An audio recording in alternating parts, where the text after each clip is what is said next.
Let's find out.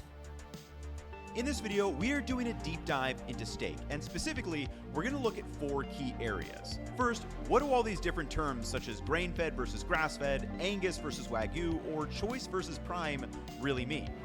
Secondly, are certain steaks like grass-fed and finished ones actually healthier for you? Third, is No, not the ads. It's okay. Let me know when you're free of ads. I'll wait. I will gladly wait. Don't worry. I got you. I got you guys. Don't worry. I'll wait. You know, I know you can't hear me right now because I had on Twitch. Hey, freedom. expensive beef generally more humane and better for the environment? And lastly, can you actually tell a difference between all of these cuts in blind taste tests?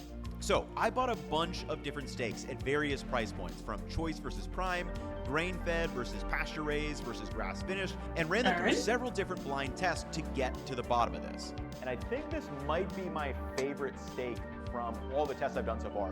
But let me explain, because that's a little bit misleading. By the end of this video, I promise that you will understand all the differences and nuances in the steaks that are available for you to buy, so you can ultimately make a confident purchasing decision. Because let's face it, it's never been more confusing as a consumer when purchasing steak. Before we dive in, a question I commonly get asked is, what are your most used cooking items? And for the past several years, that answer has been the same, and it is this carbon steel griddle from today's sponsor, Made In. And there are 3 main reasons why. First, the griddle spans 2 burners, so I can really maximize my cooking space. And you kind of feel like you're in a restaurant or bodega setting with the flat top, because you can make a bunch of different quick cooking meals. Reason number 2, it's really easy to clean. So I never actually bring this thing over to the sink. What I'll do after cooking is just give it a quick scrape with my spatula and then kind of wipe down any excess. For some reason, even though it's listed to go, because separate on each scene, gets naturally non-stick and it likes to mute and unmute all of them. Really easy to clean. And I try and go lastly, between them. It just makes my so life easier. I can't win with the As we'll see background later in this tracks. video, we use it for testing a bunch of different steaks. But like I said, I'll use this all the time for a variety of those quick what would I do without cooking y'all? meals. So if you want to check out the carbon steel griddle or any of Made In's professional quality cookware for home cooks, head to the link in my description to save on your order. But now let's get back to the beef. And where do we begin? Well, of course, let's look at how it goes from farm to the grocery store, where we have the option to buy it. All right. Starting in the 18th century, humans began to selectively breed cattle for meat. Cattle are domesticated descendants of the wild ox, and because they take a few years to mature and are slow-grazing animals, they have a dark and relatively flavorful meat compared to pork or poultry. Now, there are 2 big variables that affect the flavor of the fat and muscle fiber in the steaks we have available to buy. First is the breed of the cattle, and secondly, how the breed was raised. And this includes the diet, such as grass versus grain-fed, the age of the cattle at slaughter, its living conditions, and how it was processed. In the United States, the most common beef cattle are Angus and Hereford breeds, which generally mature faster and thus can gain more weight on less feed. However, there are several different varieties and crossbreeds of these cattle that are raised for beef all around the world. So how much difference does the breed make in a steak? Well, it depends. The most extreme example is a 100% pure... Who did that? Who did that?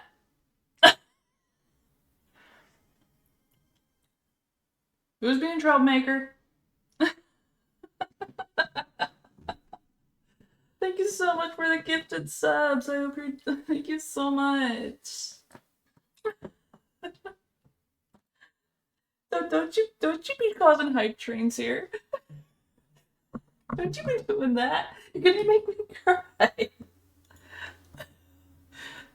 I don't have my sticky note ass right now. Thank you so much. Purebred Wagyu cow, which, as we've learned before, will have insanely marbled meat compared to most other breeds. However, even if you had 2 cattle birthed from the same mother but raised them differently, you can end up with 2 different looking steaks, and this is why how the breed was raised is so important. Here's how that process works at a high level. So in the US, as of January 1st, 2024, the herd of cattle and cow inventories was at 87.2 million head of cattle. And of this, 28.2 million are beef cows, 9.36 million are milk cows, and the remaining 49 million or so are other cattle and calves that have not yet been designated for milk or beef or some other variety. American beef comes mostly from steers, which are males that have been castrated as calves, and heifers, which are females that have never given birth. And as noted by UC Davis, the beef cattle industry is not a single entity.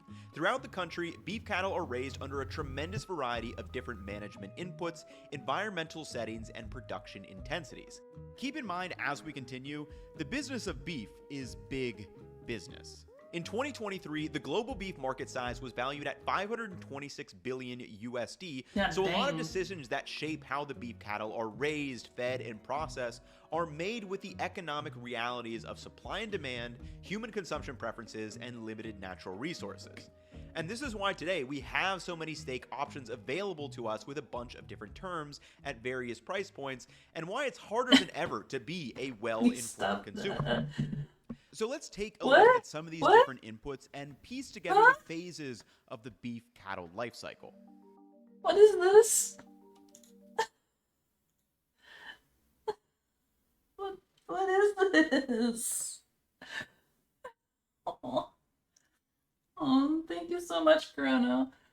I will let you know that everything from today's stream will be posted later on YouTube in segments, so even if you can't stick around for all of them, they will be posted. So don't worry if you have to miss parts of it. Make sure you take care of yourself, man. God damn. I'm so close to crying. It starts at birth, where a calf will typically weigh 60 to 100 pounds, where it then moves to the cow-calf phase. The cow-calf phase typically lasts 6 to 12 months, where the calf will grow in size, anywhere from 450 up to 700 pounds, until it is weaned from the mother. And as noted by the USDA, throughout the United States, cow-calf operations are located on land not typically suited or needed for crop production. These operations depend on range and pasture forage conditions, which in turn depend on the area variation of average rainfall and temperature. Beef cows graze on forage from grasslands to maintain themselves, and at this stage raise a calf with very little, if any, grain input. And at weaning, some of the females will be kept in the original herd as breeding cows, and the other heifers and steers will continue on the beef life cycle with the stalker or backgrounder phase. This phase typically takes that cattle from 6 to 12 months up to 12 to 16 months, and is kind of an intermediate phase where the steers and heifers are not yet big enough to enter the feedlot with the larger feed cattle. During this time, the cattle are grazed on inexpensive feed sources such as grass or hay and other forages, where they will increase their lean muscle and body size. And as noted by the UC Davis paper, stalker operations can be in geographically diverse areas of the U.S., such as the wheat fields of Oklahoma, grass in Kansas, lush pastures in southern Florida, and corn stalks in Iowa. And once the cattle are big enough in size, they move on to the finishing or fattening phase. During this phase, the cattle are fattened and raised to their market weight of 1,200 to 1,400 pounds. And the purpose here is to increase the body weight and fat in the muscle tissues, which is what we enjoy in our finished steaks. I do find a lot of this interesting about their life cycle, because where I grew up, it was I live on the outskirts of a town, and there was like a lot of like farms and everything outside. So I do find a lot of this interesting about the cows' life cycles, because I just always saw a lot of cows when I was younger in varying like stages. So I find it really interesting to just see how this actually works, because I know some of them were raised for slaughter, some of them are just cows for milking and stuff like that. So I find it really interesting.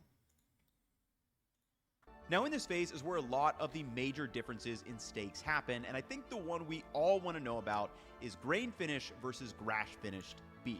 Grain finished cattle generally take 3 to 6 months to reach the market weight on the feedlot or the farm they are fattening on, while grass-fed cattle typically take 6 to 10 months to reach their market weight. And this longer time is one of the reasons all of the grass-fed beef I bought for this video was typically the highest price. Up to this point, the Interesting. cattle have mostly been eating grass-based plant material to meet their nutrient requirements. And beef cattle are ruminants, which have a multi-compartment forestomach that allows indigestible fibers plant material like grass and hay to be digested by the bacteria and protozoa in the stomach. However, as the cattle get larger in size, they require more calories, and this would mean more grass and more land to forage on. Right. Now, this can become difficult because the grass quality and quantity vary throughout the year. For example, in the winter compared to the spring, or a location base such as California versus Texas versus Florida. So grains quickly have become a cost-efficient way to finish beef cattle, and proponents of grain finishing cattle would say it leads to a more consistent fat and muscle profile in the steaks, and it helps being That's able to interesting. keep up with consumer demands. Now, it's very important to know that when it comes to the diet, this is not an all or nothing. There can be kind of a hybrid here. The lowest cost steak at the grocery store likely did come from cattle that was finished on a centralized animal feed operation with thousands of animals. But you can also buy certified humane pasture-raised beef, Right. which have a very high set of living standards that I'll link below. This steak is not 100% grass-fed though, meaning it was finished with some type of high-quality grain. Now, outside of the diet, there are several more differences that can happen here in this phase. This includes the feedlot size. Some farms may only have 20 animals, some may have 100, some may have 1,000, or potentially up to 100,000. And feedlots with over 1,000 animals are referred to as centralized animal feed operations, or CAFOs, where the goal is to produce more beef with less land. That is so many cows. I was gonna keep them, but I already know that'd be really, really expensive. I just want to run. I just want to pet them and all that. Like they're so adorable. But this also But leads they to would eat me out my downsides in the house. living condition. Cattle get sick more often on CAFOs, and because of this, antibiotics are typically used. After the cattle are fattened to the market weight, the final step is slaughter. And this is a reality that all of us meat eaters should acknowledge. The beef cattle are broken down in packing facilities, and this is where in the US, the carcasses can optionally be graded by the USDA. The grading of beef is voluntary, and a plant must actually pay for the service. And I point this out because a small local farm could have amazing fatty marbled beef, but just choose not to get it graded by the USDA. That makes sense. So like I mentioned earlier, there are tons of different inputs into this beef cattle life cycle. In some cases, like Polyface Farm, they own the entire process from start to finish. However, in other cases, each of these phases could be a separate business. For example, the cow-calf phase could happen at one farm, the cattle is then sent to a separate stocking operation in another area, which then gets sent to a feedlot to fatten, and then is finally sent to a packing plant to be processed. And this is what leads to all these different tasting steaks at various price points all around us at the grocery store. So, which one should you buy? Well, now that we have the lay of the land, we need to answer those questions I posed at the beginning of the video, and you'll ultimately need to figure out what's most important to you. And I want to start with the flavor of steaks and get into some testing, because many people claim that grass-fed beef will taste better than grain-finished beef or vice versa. I wouldn't know. Now, is that actually true? Well, it's kind of the wrong question to ask. Let's break it down. When choosing a steak, there are three main variables that will influence the flavor we perceive in a cut from different beef cattle. And variable number one is total fat content. Now, the total fat content includes the intermuscular fat, which is the large white chunks between muscle groups, and the intramuscular fat, which is the small white fat between the muscle fibers, which is what we refer to as marbling. For example, here are 4 ribeye steaks with different mixes of intra and intermuscular fat. Like, if I had to pick without like seeing like any like of the pricing or anything like that, I wouldn't know what even I'm looking at. Like, I am a steak novice. Like, I don't know anything about steak. Like, when it comes to like making it, like I can make steak, but like it's a very limited endeavor for me. Whenever I make steak, it's very, very rare. So, curious, how's everybody here like their steak? How's everyone like it?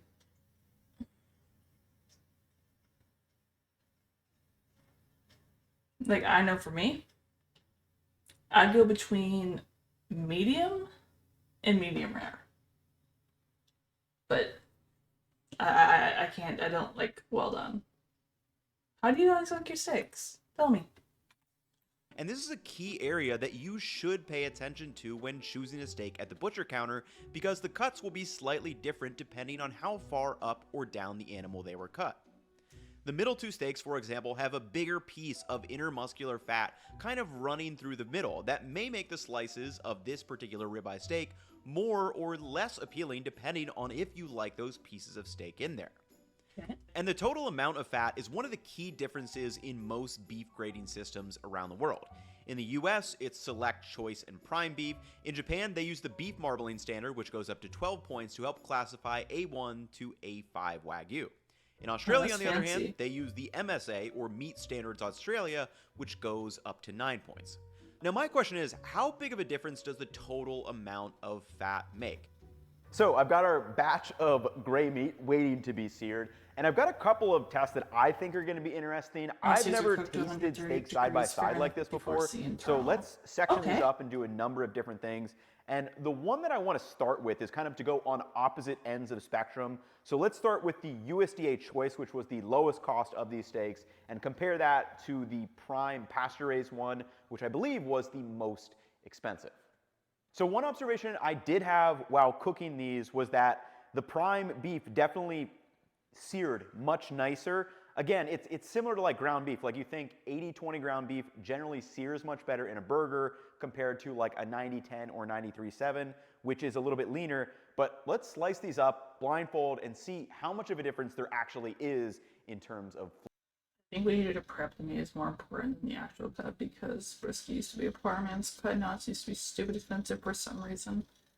I mean, I think that's anything though, really, because prepping makes a difference for a lot of dishes, not just like brisket, but like steak, chicken, pastas. Like the prep work is everything. Because even like a not so great, considered good, can't see the air quotes here, cut of meat, if it's not like done like seasoned and everything, like it still may be different, better, it still may be better than this really expensive cut because it has more of a taste to it. I like saying heretic, I like steak well done, I don't want any blood in it, and you know what, that's fair too. Like that, my sister's like that. It's alright. We all like our food different. Nothing wrong with that. Flavor. Let's blindfold up and give these a taste.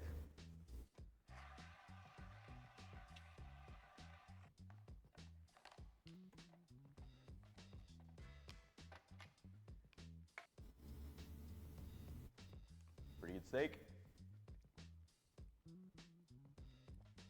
Again, really good. Those tasted very similar, if not identical.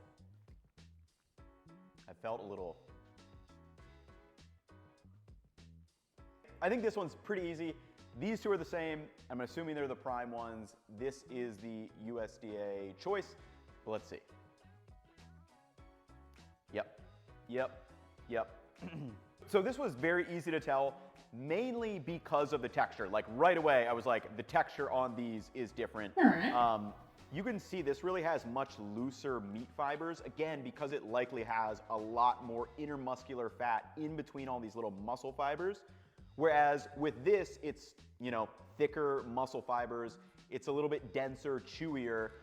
As terms of flavor go, though, not as much difference as I would have thought. I definitely preferred the flavor of this, but that could have been due to it like browning up a little bit better.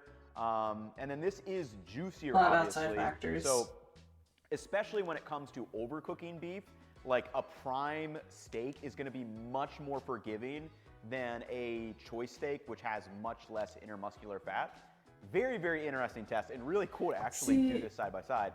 I don't really know when it comes to seafood because I had a very, very, very, very, very severe allergy to seafood for the longest time. Even then, I still don't really touch it. So I really wouldn't know. So I'll just have to take your word on about like prepping seafood. I'll just have to take your word on it. But I think next what I want to do is take 2 of the grass-fed steaks and do them side by side. So let's do just that. Okay, so the total fat content of a steak is just one variable we need to pay attention to when choosing a steak based on the flavor. But what happens if 2 steaks did have the exact same amount of total fat, but one of them was 100% grass-fed and the other was grain-finished? And this brings us to variable number 2 that can affect the flavor of beef, which is the unique chemical composition of the muscle fiber and fat. Sounds complicated, but we're going to simplify it. Fat is the major contributor of flavor development in different types of meat. For example, it's primarily the chicken fat that makes chicken smell like chicken, the pork fat that makes pork smell like pork, and the beef fat that makes beef smell like beef. Yeah, and makes the idea sense. here is that the diet of the cattle will lead to slight differences in the chemical compounds that exist in the fat and muscle fibers. For example, here's an observation from the study on the ruminant meat flavor. The ruminants that are finished on grains tend to have a lower concentration of linoleic acid as compared to the ruminants finished on grass because of the effects of the intermuscular fat of the meat. And this variation in the composition of fatty acids also affects the meat flavor. And when we say flavor here, we're really asking, does grass-fed fat and muscle fibers have a different aroma when it's cooked? And if you remember from the Steak Fundamentals video, a sous vide steak has very little taste and very little aroma. We need to add salt to season a steak properly, and secondly, we need the Maillard reaction to occur on the exterior to create the umami compounds. And additionally, it is in fact the Maillard reaction that happens with those amino acids that generates most of the aromas we identify as beefy flavor. So to begin to test this variable, I realized we needed to do 2 different tests. Instead of jumping straight to a grain finish versus a grass finished steak, it's basically impossible to control for the first variable of total fat content. So to try and control for that, I decided to do a ground beef test where the fat content is exactly the same at 80-20. But one is from grain finished beef and one is from grass finished. And then in the second test, we'll look at steaks with a similar total fat content. Okay, I've got 4 bowls, 2 marked jeans, 2 marked unmarked, which are just the regular chuck. Let's do a little quick triangle test and see if I can actually pick out which one is which here.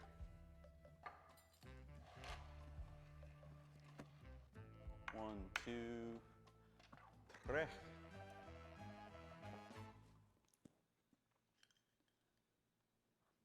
Yep.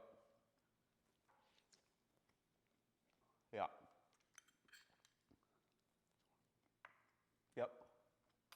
I think I've got it, and I think this is a little easier than I thought it was going to be. I think 1 and 3 are the chuck, and then 2 is the grass-fed, and then the other grass-fed is the one I left off.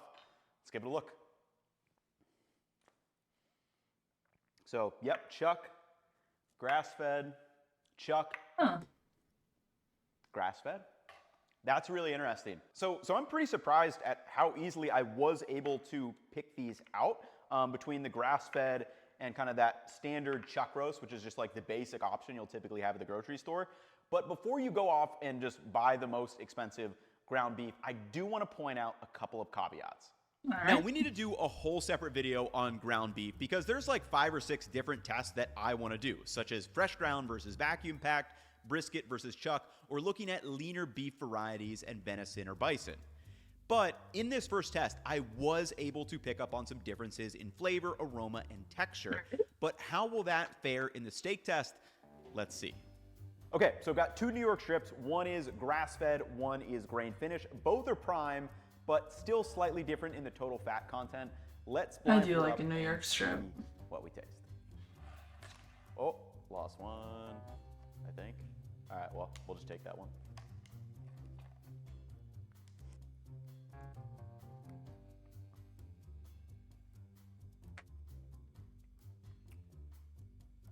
Texturally, these 2 were different for sure. This one was much closer than the prior ribeye test. I think these 1 and 3 are the same and 2 is different. As far as flavor goes, fairly similar, maybe some slight differences, but let's see. Okay, so yeah, this was the prime grain-fed. This, yeah, yeah, you can feel the same. So really, again, it's the texture that I'm picking up on the differences. As far as kind of beefy flavor aroma, I don't think you can make any kind of general conclusions that grass-fed is always going to taste one way or grain-fed is always going to taste one way. You really need to kind of go by a steak and cattle by cattle basis because there's going to be some variability and seasonality. Yeah, that For does make a lot example, of sense. here are two 100% grass-fed New York strips, and just based on the visual... Man, these do look different. They do look very different, like, holy tech. Total fat content, it's obvious these are going to have a different texture and flavor. Now, if you could somehow make two absolutely identical steaks down to the fat and muscle fiber content, but one was grass-fed and one was grain-finished, the diet would likely have an impact on the flavor. Right. But again, both of them are probably going to taste really good anyway. Remember, in these tests, I'm not even using butter or garlic and rosemary or any of the other ways you can add aroma to steak. So as soon as you do that, it will likely be harder to tell. Lastly, I do want to take a quick look at variable number 3 that you should be aware of. And that is the size and tenderness of the muscle fiber. In the chicken breast video, one of the big differences between lower and higher cost chicken breasts was the size of those individual muscle fibers. And every different cut from the same cow is going to have a different size and shape of muscle fiber. Obviously, we all know that a filet mignon has tiny muscle fibers compared to a skirt steak, which has these nice big bands. And in one more test, I did a prime ribeye versus a grass-fed ribeye, and I really liked the grass-fed ribeye more just because it was sliced different. And I think this might be my favorite steak from all the tests I've done. I guess it would make sense but let me explain because that's a little bit also misleading. does matter. Texture-wise, though, I really like this ribeye. So this might be a hot take of mine. I don't know. But I like thinner cut steaks like this because you get more brown surface area to the interior of the meat compared to, we're getting extra browning in there, right? So this would be like eating two pieces like this where we have brown, brown, brown, brown. So we're getting like 4 times the amount of browning for the same amount. And garlic, pepper, onion powder, cooked is what makes steak good. So like, I actually am not really a big fan of okay, you're doing too much. You're doing too much. And that makes a lot of sense because I've never been a big fan of prime beef. I've never been a big fan of tomahawk steaks because I feel like you're just kind of eating a lot of the inside of the beef where most of the flavor is on the exterior browning. So that's a very interesting conclusion from this test. And I think, yeah, this is my favorite so far. But again, I think it's because it's how it cut and how it's cooked. I don't think that it's because it happens to be grass-fed or not. So in conclusion, this is why a question like, is grain-fed beef better tasting than grass-fed beef, is just not the right question to ask. Sometimes it may be true, but other times it may not be true. And this is why you need to pay attention to those 3 variables on a steak-by-steak basis. I would argue the total fat content is going to make the biggest difference here. So if you were at the butcher counter, this is the variable that I would pay the most attention to. And in general, the same cut of steak with a higher total fat content will likely lead to more even Maillard reaction on the surface. It'll be more forgiving when you're actually cooking it and have a slightly stronger beef aroma. And as always, I would highly recommend you trying out one of these tests to do at home. It's honestly just a lot of fun, and I always learn something every time I do one. Now, the texture, aroma, taste, physical, and sight of a steak is just one piece of the puzzle. And when it comes to figuring out what steak you should buy at the store, a lot of that comes down to the human element. And this is a reminder that we experience food not just with our physical senses, but things like feelings, cultural associations, economics, and the nutrition. Yeah. Another common reason why many people say that you should go for more expensive beef, such as grass-fed and pasture-raised varieties, is that these steaks are actually healthier for you. But what does that actually mean? Let's break it down. Before we begin, you need to answer this question for yourself. How often do you eat beef? Not often. I don't think I do a lot. I mostly eat chicken. Sometimes beef, but generally only like if I'm like making something like a burger or something, but generally, no. This is a question that is often completely disregarded in video clips or articles that claim certain beef varieties are healthier for you, when the simple fact is you can be a healthy, functioning human who eats absolutely no beef, eats a little beef, eats some beef, or eats a lot of beef. And if you want to understand the fundamentals of healthy eating, I have a section of this video where I've broken it down and will link that below. Understanding these fundamentals has completely changed my life, so it's something I'm passionate about sharing. Yeah, so I don't usually, like, if we're talking like steak specifically, that's maybe a once, 2 times a year at best. It's very uncommon.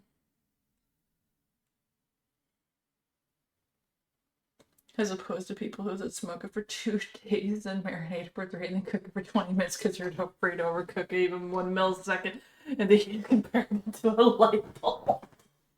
Not the light bulb comparisons. Not the light bulbs.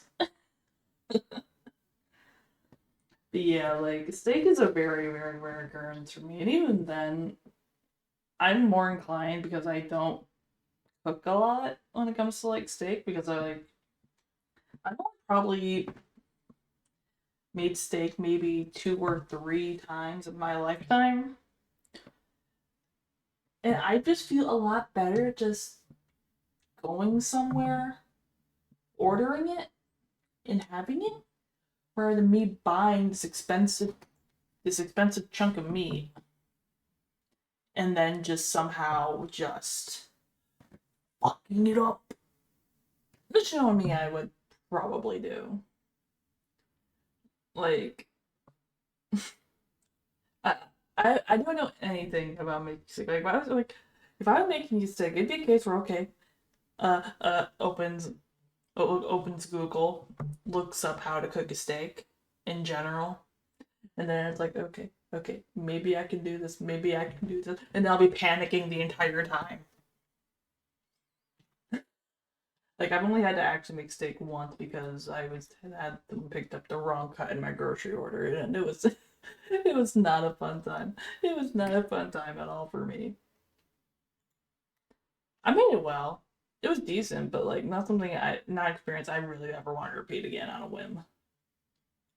Now, once you understand the fundamentals and have answered how often do you eat steak and other beef products, we need to know this. There are macro and micronutrient differences between all of these different steaks. The most obvious example of macronutrient differences are between the Select, Choice, and Prime steaks. On a 100-gram portion, the Select will have the lowest amount of fat, the highest amount of protein, and the lowest amount of calories. The Choice steak will be somewhere in the middle, and the Prime steak will have the highest amount of fat and highest calories, or all the way on the extreme end, A5 Wagyu has a ton of calories and fat in it. So what about the micronutrient level?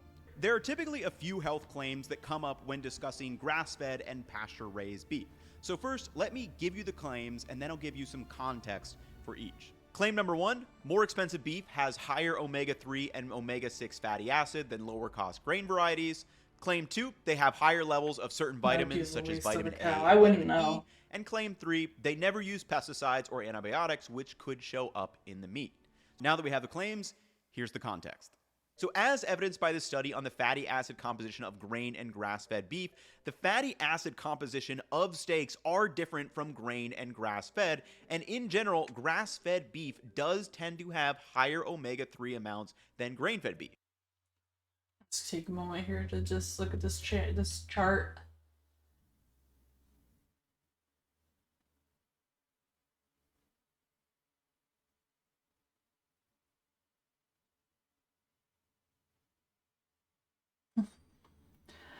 Oh, thank you for the follow, Chris. Hope you're doing well today.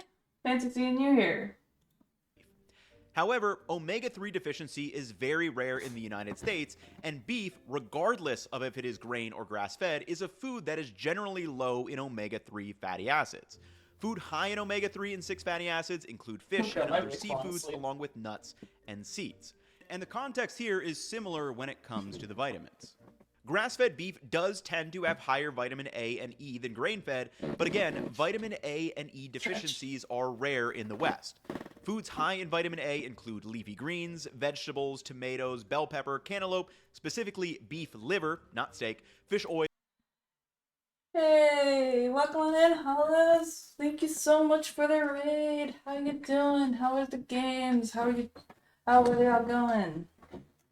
Love to hear about them. Still on that giant winning streak?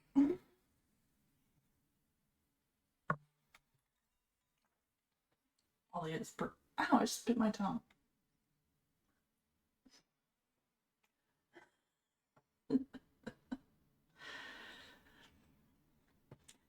For anyone here who came in with the raid and does not know me, I am Scarlet Ami, although please just call me Ami. But I play a variety of games. I do watch videos on Mondays, and then I need a lot of game streams after 1 o'clock Eastern in the morning. And just do a lot of variety stuff. Tried to raid too, but it didn't work. That might be a security setting I have, honestly. But, you know. Because I do have a lot of channel security settings active. Just for bot protections and all that good stuff.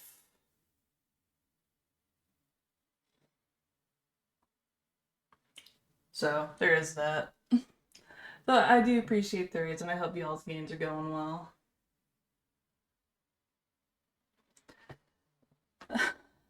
It's just Twitch being twitchy. That's all it is. Twitch is Twitch.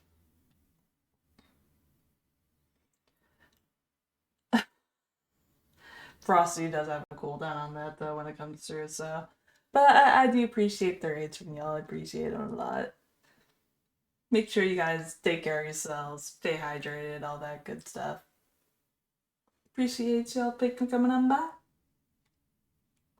I just lost my tab.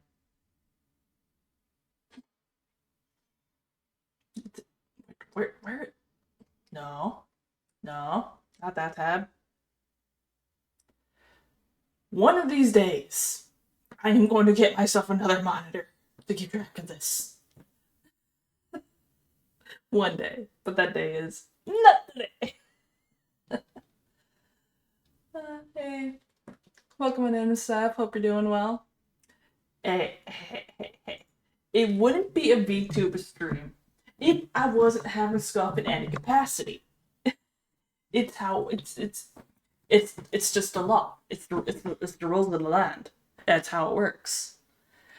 If I am not having a scuff stream, the world is ending in somewhere in some capacity. I don't know where. I don't know why. It's just a law. It's just how it works. And if not, well, it's probably just being delayed.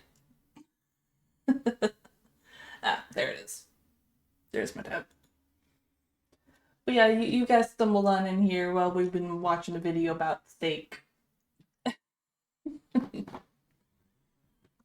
Yeah, appreciate y'all. Hope y'all enjoy your stay here in their lift. Oil, milk, and eggs. Foods high in vitamin E include avocados, mangoes, asparagus, bell peppers, peanuts and peanut butter, beet greens, almonds, sunflower seeds, and oil. Lastly, as we learned, typically large stocker or feedlot operations may use antibiotics to treat and prevent the spread of disease in cattle. And I'll leave a link to this article from the USDA, but in summary, there are two main concerns. First, the residues of antibiotics may be in the meat, which could cause allergic reactions and digestive problems in humans that eat them. Now, because of this, the FDA has established minimal intervals between the last dosage and the time of slaughter to prevent these residues from happening, and the penalties are steep if they are found.